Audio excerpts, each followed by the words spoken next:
Hi, everybody who's joining us live and also who might be watching this recording.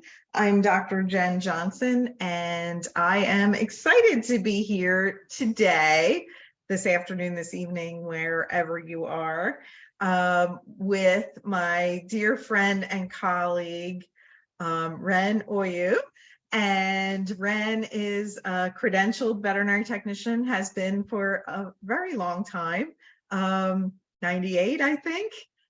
He has practiced on the East Coast and the West Coast of the United States, and recently, probably in the last 10 years, has been very interested in educating himself, but also educating others about photobiomodulation, regenerative rehabilitation medicine, and also thermography for the use in veterinary medicine. So I'm very excited because Ren is going to talk to us from a veterinary technician perspective, his 7 Ps of pain management. So thanks, Ren, for coming. How you doing, Doc? It's good to see you. I'm glad to be here. I'm good. All right, guys, so let's jump into it. Let me go ahead and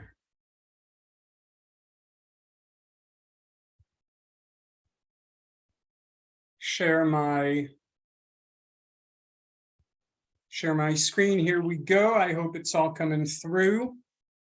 So my thanks to the IVAPM for allowing me to share just a technician's point of view on some of the ways, some of the tools that we can use to alleviate pain. This is a very important area of medicine, and I think we can do better. So let's get into it.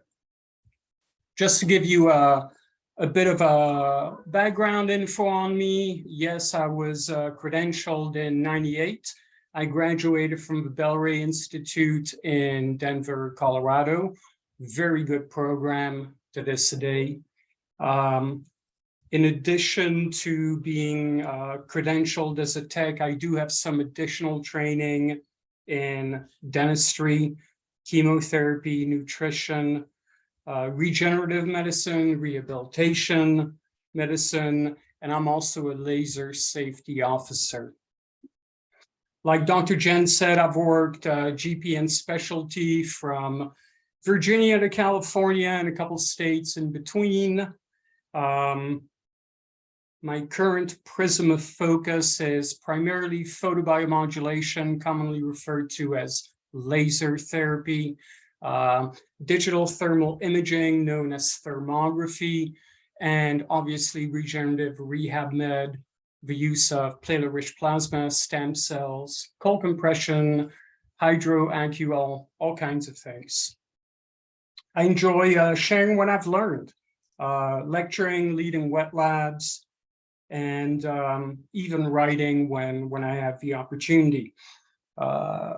My goal here is just to share my perspective, and it's all for the benefit of our patients, right? So the way that I see it, the experiences that we collect as we work through the years, those experiences belong to us, certainly, but the knowledge that we gain in going through the experiences does not. That medical know-how, that knowledge belongs to the veterinary community and specifically to the patients entrusted under your care. So I would argue that the more you've learned, the more you have the responsibility to share that knowledge for the benefits of not only the community, but the patients under your care. All right, so let's go ahead and let's sink our teeth into the 7 Ps of pain management. I'm a bit of a cheese ball and I'm comfortable with it. I wanted to put this graphic up here to point out 2 key concepts. The first one is we must, when talking about pain management, we must use a multimodal approach in order to effectively address pain. Okay, that's how it's best handled. Pain management is an evolutionary process, and we now have very effective tools. So continued evolution is expected. Just like the graphic shows here, what was the original black and white movie entitled The Seven Samurai, the same story was repeated in a spaghetti Western, and then more recently, even with current actors. So the concept of evolution and multimodal applications in order for effective pain management. We're not going to use ether as an anesthetic anymore, right? Okay. So pain management, in my opinion, is truly magnificent, okay? And I say that because established pain will quickly trump other basic needs, even food, water, basic sustenance. So it is imperative for us to control it so that we can enable the patient to begin the process of healing and return to function. Healing can only begin once pain is well managed. It must be prioritized. That's my point. All right, so here we go. This is my my version of the 7 Ps, and historically the 7 Ps have been a military adage. There's a marketing one as well. I certainly believe that veterinary medicine has its own 7 Ps. This would just be my spitball. Prevent patient pain perception and pain protraction via various palliative platforms. And I know it's kind of a mouthful, but I do believe that the aim here is to primarily produce a noted and sustained palliative response via multiple pathways, including modulation of neurotransmitters and hormones, right? Okay, look at this cat here. We all want our patients to be at this level of comfort. Pain is one of the biggest adversaries that we continue to face in veterinary practice, okay? From the one doctor practice to the ivory tower, pain management is a crucial component of veterinary medicine. I hope that makes sense. So my goal here is to just explore a peripheral view of some of the options we have in pain management. By no means is this short little presentation meant to be comprehensive of all the options we have. I'm certainly not a pain management expert, but I do think it's important that we all learn about the options that we have in this area. Okay, we don't need to be experts in order to be effective. It's called medical practice for a reason. Yes, so it's crucial that we use the appropriate tool or allied modalities effective for the type of pain and tissue insult which is present, as well as according to the patient's glide path of response to therapy. Not every modality is going to be appropriate at all times for all cases. The case specifics will dictate what the list we decide on should be, okay? Thankfully, we now have a literal toolbox, a cornucopia to choose from. So let's be fluid in our approach to pain management, and let's use all of the tools in our toolbox. What's our prime directive? First, do no harm, right? This is our primary tenet. It must be upheld at all times, at all costs. I would argue that we must be proactive in pain management. The lack of immediate and assertive pain management will enable pain to establish itself and to continue to have a deleterious effect, not just at the site of initial tissue damage, but given enough time to have an effect on a systemic level as well. That cannot be allowed to occur, especially if we can prevent it. So essentially my outlook is inaction breaks our prime directive, okay? We're allowing pain to establish and propagate. We got to remember the oath that we took. Just to give a brief glance of the pleural-leaf pain, there are many ways that pain can be classified, differentiated. Let's go with the basics, pain 101, adaptive and maladaptive pain. Again, I'm just giving a peripheral 20,000-foot view here. There's so much more to pain classification, differentiation, and neurology in and of itself. Adaptive pain is helpful. This is an instant reflexive action in response to a noxious stimulus.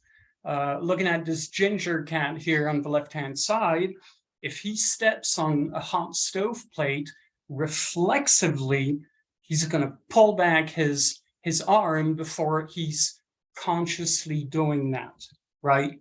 So adaptive pain is more of a protective, reflexive pain to prevent further tissue insult and injury. Okay, it's a sympathetic response in the autonomic nervous system, sometimes also referred to as fight or flight. Maladaptive pain, on the other hand, just as the name implies, is not helpful. Okay, this is lingering chronic pain from sites of previous tissue insult. Looking at the case on the right I had here years ago, this is a pretty severe dermatological case I had. What's maladaptive pain? This is the result of disruption to continued disruption to the firing potential of neural tissue, where a normally non-noxious stimulus is now perceived as being painful. So think of, to put it in real world situation, let's say I'm out in Arizona, a nice sunny day out today. White boy like me, if I go out, get myself a nice sunburn, tomorrow, even if I just blow on the sunburn or light touch, what is normally non-painful sensation will now become a painful response. That's maladaptive pain. That does not help. Okay, I hope that makes sense. All right, let's sink our teeth into the 7 Ps. Number 1, first and foremost, yes, I will prioritize photobiomodulation therapy. Okay, also referred to as PBM or PBMT, laser therapy. And we're talking about therapeutic laser therapy, not surgical. So typically these are near infrared lasers in that spectrum. So terms like laser therapy and cold laser therapy, low level laser, low intensity laser, these are all outdated and frankly misleading terms. Okay, we need to adhere to the medically recognized term, photobiomodulation. Let's not cheapen a leading edge modality. PBM has integrated well in the veterinary medicine aspect several decades now, but it's still not, unfortunately, not common or tribal knowledge, as one of my mentors puts it. The evolution of PBM is a prime example of the evolving scope in pain management and our abilities in pain management, officially approved by the FDA in 2002 and endorsed in AHA's pain management guidelines since 2015 and again in 22. basically, this modality uses a light-based energy source to enable tissue regeneration and attenuation of the perception of pain while promoting a healing environment. So this is essentially a photoceutical modality. Energy is energy. It's a universal constant. It's never created or destroyed. It only changes form. So with PBM, this light-based energy is modulated into cellular respiration, leading to active tissue repair and reduction of pain. It's the same concept as if I lift a pen from a table, what am I doing? I'm creating potential energy. When I draw that pen, that potential energy converts into kinetic and then acoustic energy upon impact. So it's never creation or destruction. It is simply modulation of energy.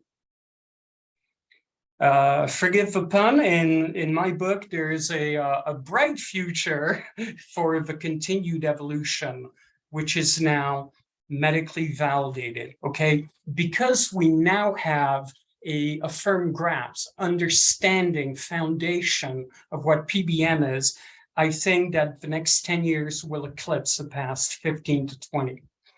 The best part of PBM, in my opinion, is that it's usually the technicians who are the operators who are driving the laser, okay? To this day, I tell my doctors, look, you touch my laser and I'll take your scalpel. And it ain't gonna be pretty even with a number 15 blade. So really, I'm joking, guys. A doctor's time is better prioritized in performing duties that I, as a technician, cannot perform. You know, I can't order, diagnose, prescribe, perform surgery. So it's certainly fine for a doctor to utilize the laser, but I would argue that it is technically usually a technician's tool. Okay, we drive it. Get a couple pictures here with a couple different patients. Doggles, obviously, primary safety parameter, also a great marketing opportunity. The laser can be used intraoperatively, so let's not think that the laser cannot be used in emergency settings or with any types of species.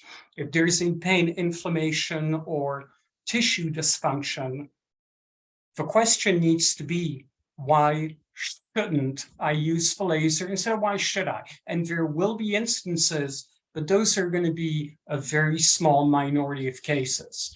I would say that probably about 90% of the patients we encounter could potentially use the benefit of PBM.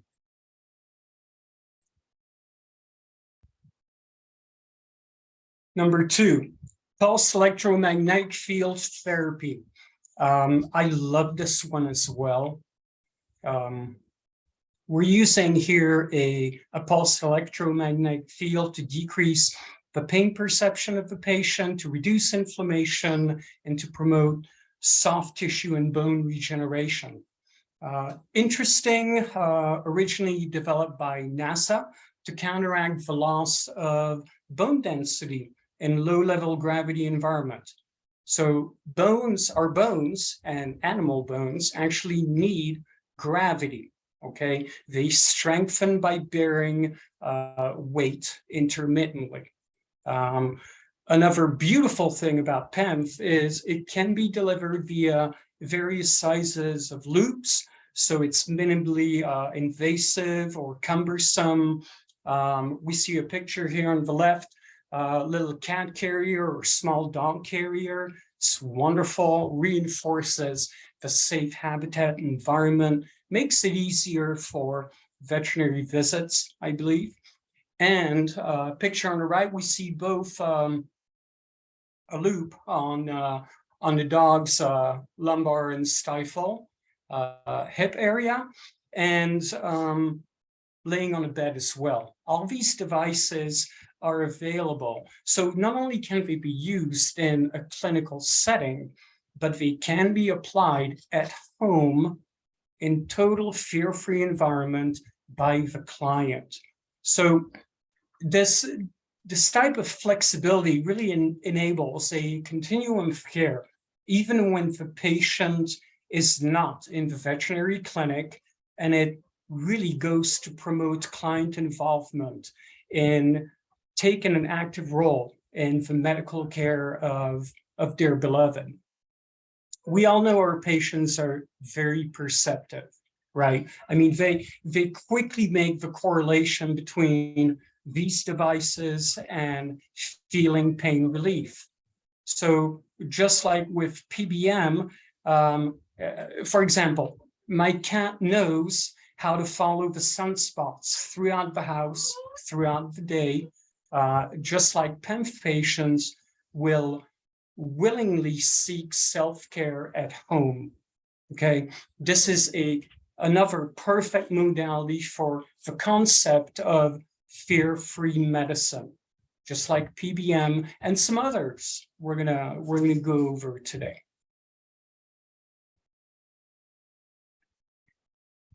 Number 3, pain assessment scales.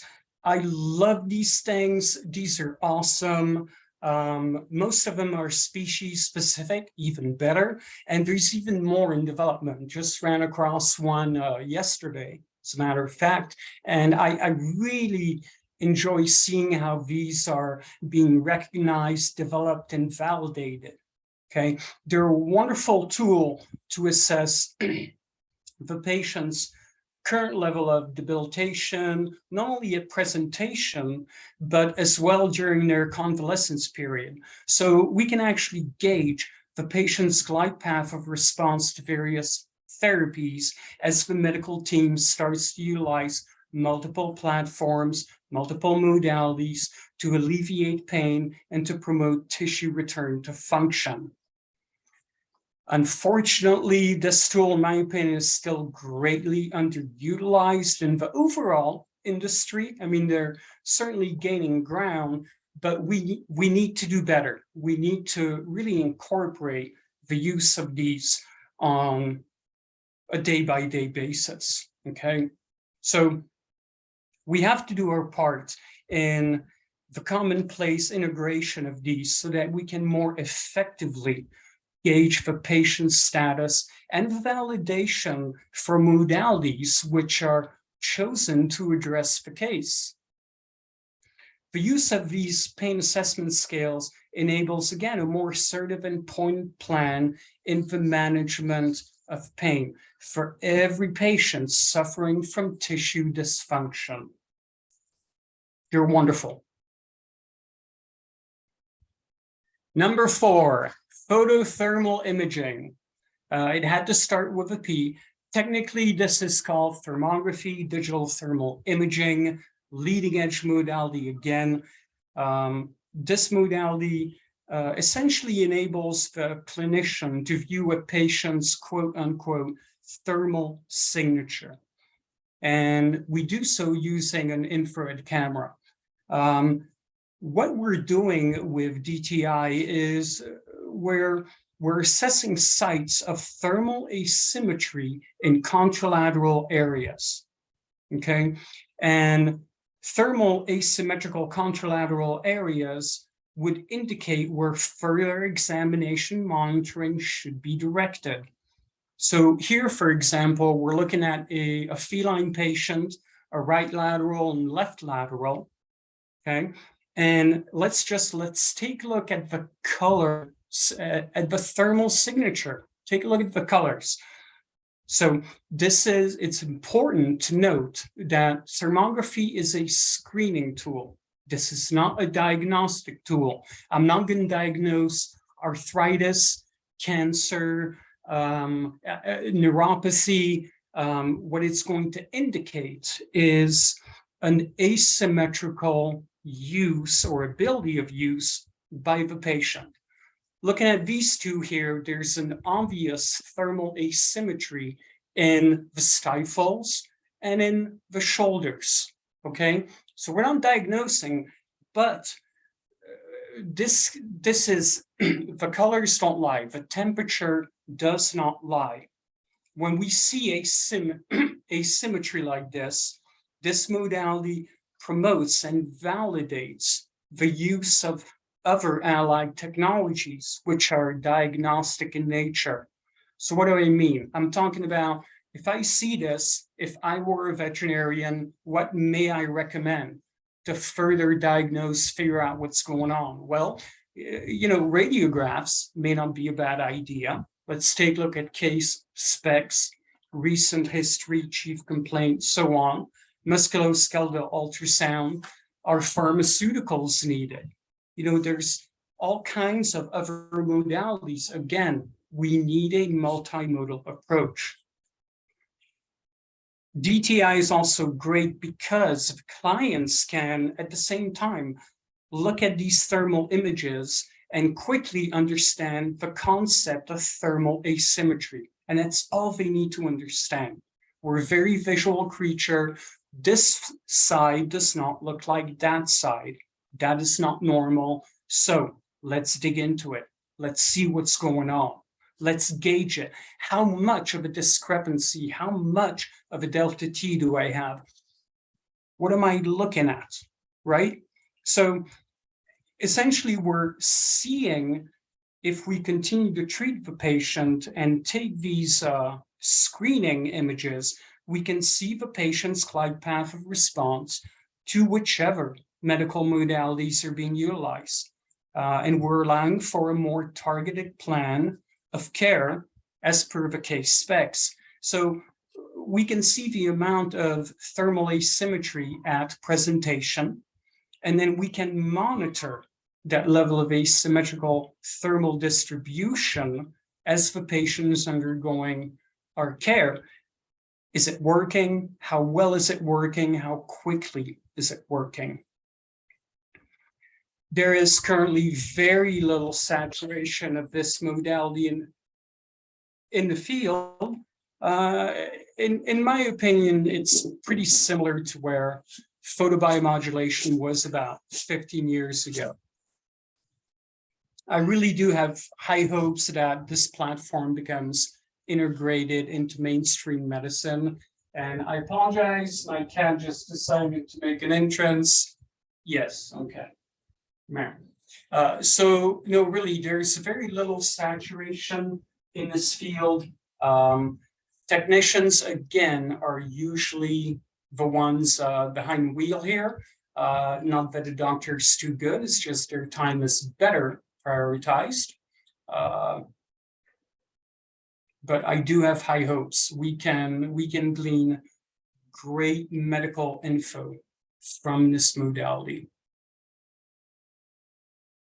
Number 5, pressure. Now, when I say pressure, I'm talking about multiple kinds of pressure. So hydrotherapy, massage therapy, cold compression. There's all various kinds of delivery techniques for pressure. And when properly selected and applied, not only do they feel pleasurable for the patient, but they also promote local vascularity with the result of tissue return to function in the long run while providing for a continued palliative response. As they say in sports med, motion is lotion, right? So one of the great benefits we get with pressure-related therapies, endorphin release. Look at this bottom left picture, these two cats. Now, I guarantee you, look at the body language of both these cats. The one receiving pressure-based therapy is, I guarantee you, we're getting pressure-induced endorphin release. That cat feels good. Now, take a look at the cat actually making biscuits. The operator is probably, to some extent, having the same effect as well. So it's a win-win situation. It's something that I've experienced myself doing multiple modalities. If I'm applying the near infrared laser to an arthritic patient, and I can feel that patient, that cat, literally sink into one of my hands and start to drool and knead and purr, I know that cat's feeling better. And in turn, so am I. That's why we do what we do, right? To heal them, to make them feel better. Definitely need to include hydrotherapy here. Okay, many advantages to hydrotherapy, not just hydrostatic pressure. The massage therapy, of course, we've covered. Bottom right picture, cold compression. This is a unit that uses pneumatic compression, and you can put packs in there to use cryotherapy or thermotherapy as well. This is great for acute post-op pain, for example, to tackle that acute inflammation, edema, let's say on a post-op TPLO, TTA, things of that nature. So we have multiple avenues that we can go by. Using the underwater treadmill, the hydrotherapy pool. Yes, you can get cats in all these. You just got to know, what's the currency? How can I make my cat more approachable to these? And you'd be surprised what they're willing and able to do, and the benefits that hydrotherapy can yield. So again, case specs are going to dictate if and which therapies are appropriate to utilize at which time. So for example, a fresh post-op TPLO with a nice fresh incision, probably not going to put them in the underwater treadmill, probably going to benefit better from that cold compression, at least in the early phase. Okay, we have to look at where's the patient now, what should we prioritize, and priorities will change as the case path progresses.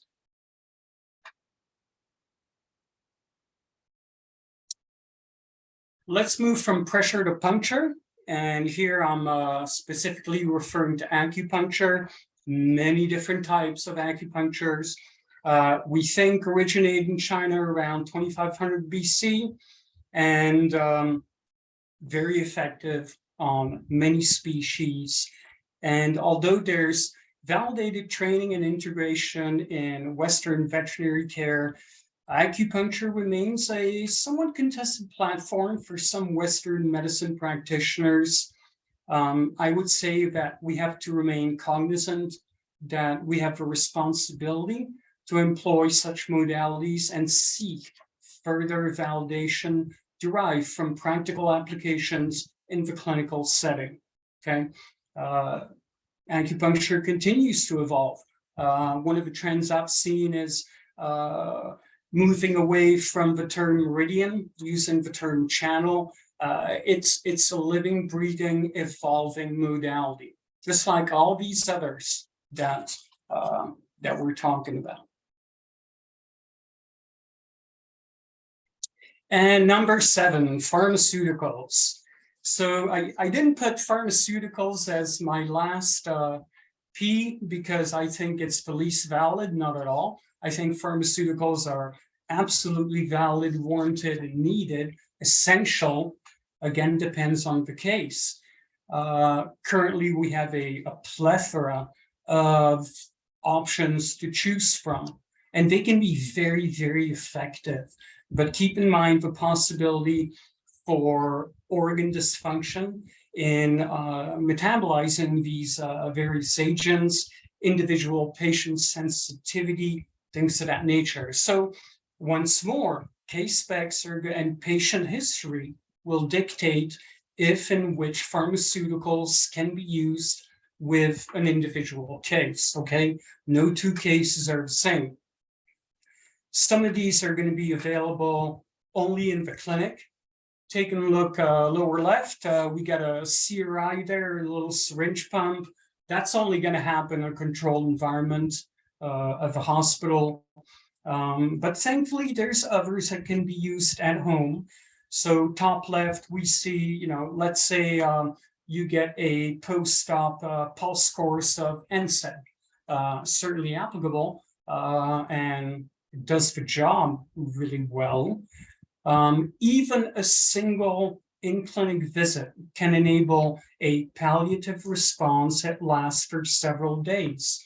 And what I'm talking about here is lower right, look at your Duragesic patch, your Nacida injection.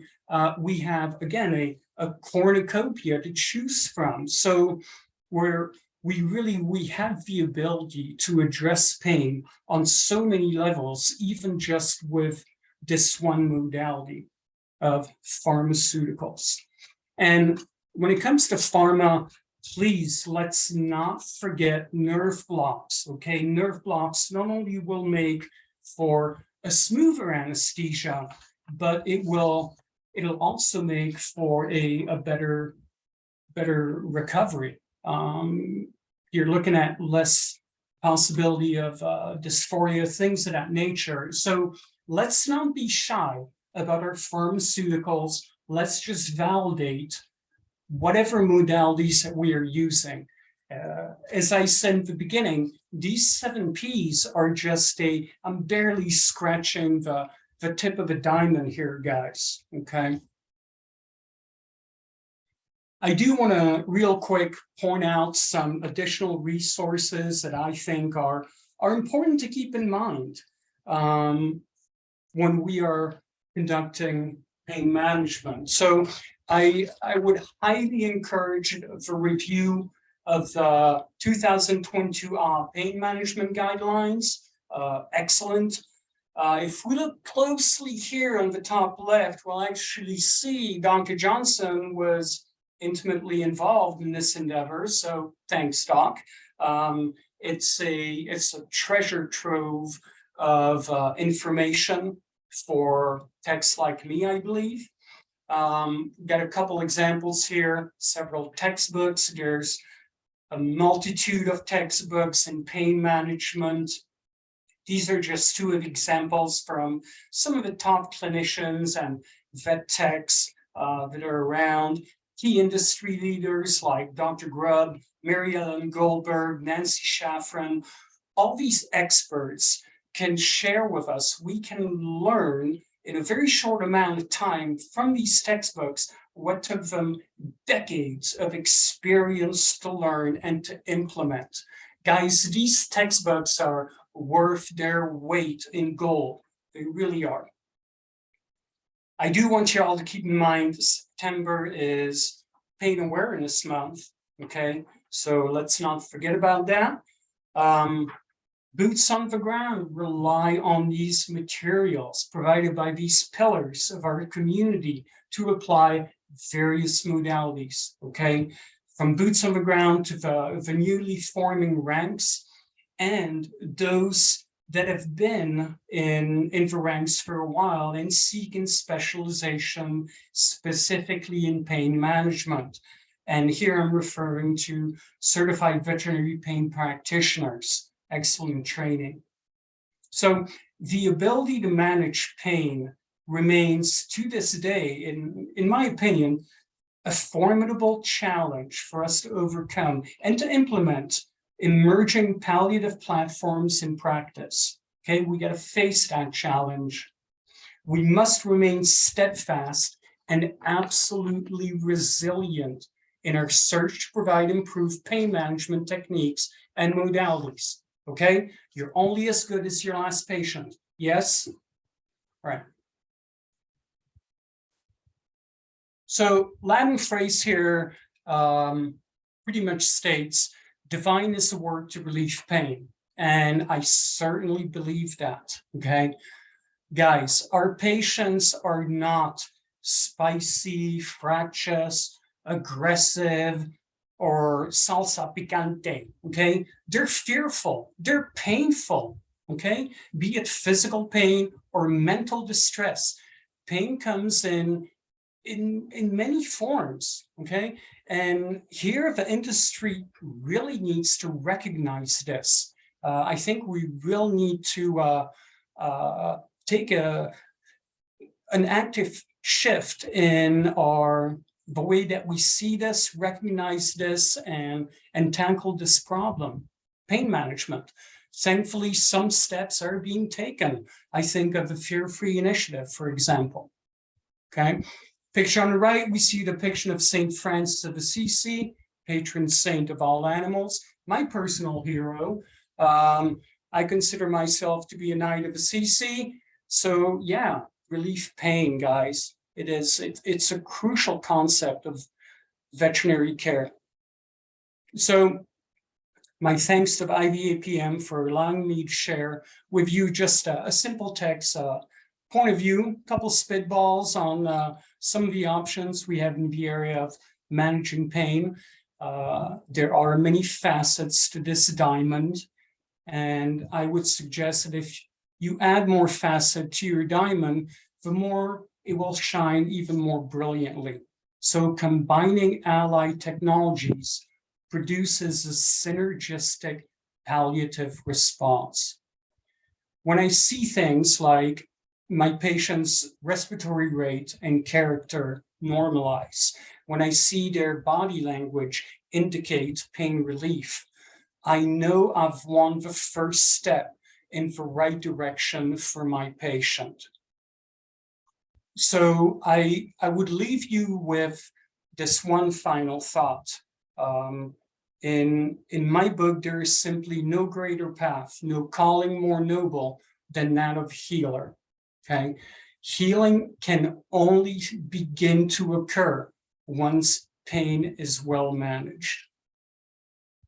Thank you for your time. Oh, Ren, that was fabulous. Thank you so much for sharing your thoughts. I think that all of your comments and suggestions are really great reminders to everyone out there, and especially with veterinary nursing and technicians feeling more empowered to be able to take a stand. I think that that's critical. Yeah, you doctors are the brains of a practice, but we techs are the lifeblood. Absolutely, absolutely. Well, thank you so much. This was a perfect IVAPM Live. I appreciate everybody joining. And I know if there's any questions or thoughts, please reach out to info@ivapm.org and we can get you in touch with Ren. And thanks for taking the time, everybody. Have a wonderful afternoon. Thanks, Ren. Thanks, Doc. Bye-bye.